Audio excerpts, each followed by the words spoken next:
মালয়েশিয়ার আজকের news. Malaysia শ্রমবাজার বারবার কেন সিন্ডিকেট? সমাধান কি? বিস্তারিত জানতে ভিডিওটি শেষ পর্যন্ত দেখুন। আর প্রায় ৫ লাখ কর্মীর কাছ থেকে অতিরিক্ত নেওয়া হয়েছে ২৫,০০০ কোটি টাকা। মালয়েশিয়া যাওয়ার জন্য জনপ্রতি সরকার ঘোষিত খরচ ৭৯,০০০ টাকা।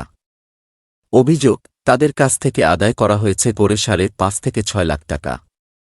আগে ৪ বার মালয়েশিয়ার শ্রমবাজার বন্ধ হওয়ার পর ২০২২ সালে ফের লোক পাঠানো শুরু হয়।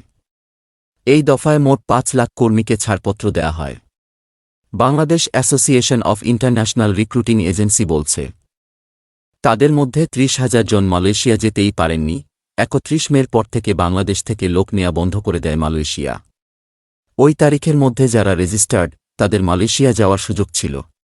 কিন্তু প্রতারণার কারণে তাদের মধ্যে ৩০,০০০ জন সে দেশে যেতে পারেনি।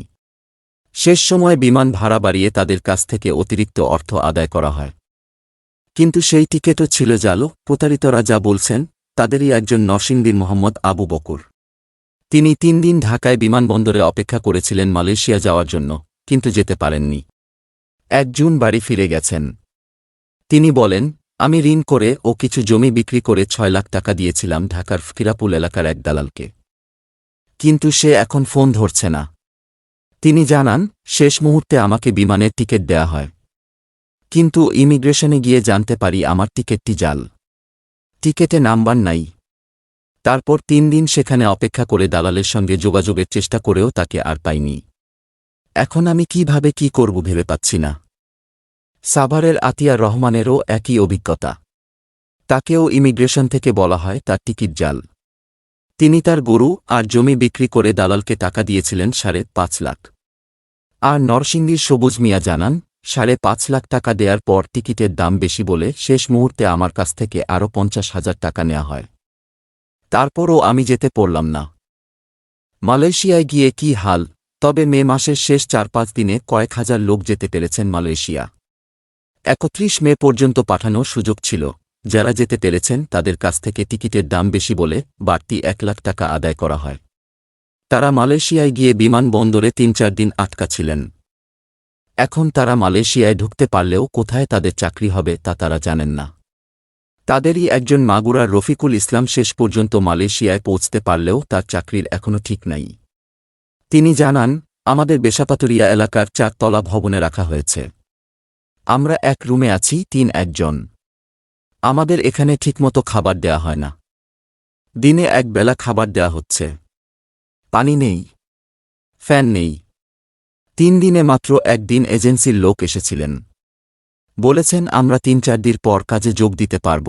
তার কথায়, আমরা ৩ দিন এয়ারপোর্টে আটক থাকার পর ৩১ তারিখ ছাড়া পাই। আমাদের সাথের কয়েকজন এখনও এয়ারপোর্টে আটকা আছেন। দূতাবাসের কাউকে আমরা এয়ারপোর্টে দেখিনি।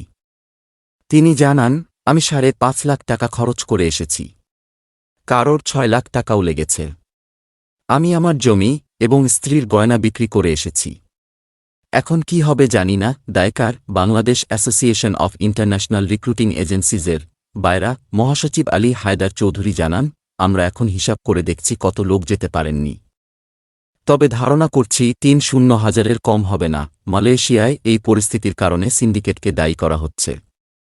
মোট ১০০টি রিক্রুটিং এজেন্সির এই সিন্ডিকেটের নেতৃত্ব দেয় প্রধান ১০০টি এজেন্সি।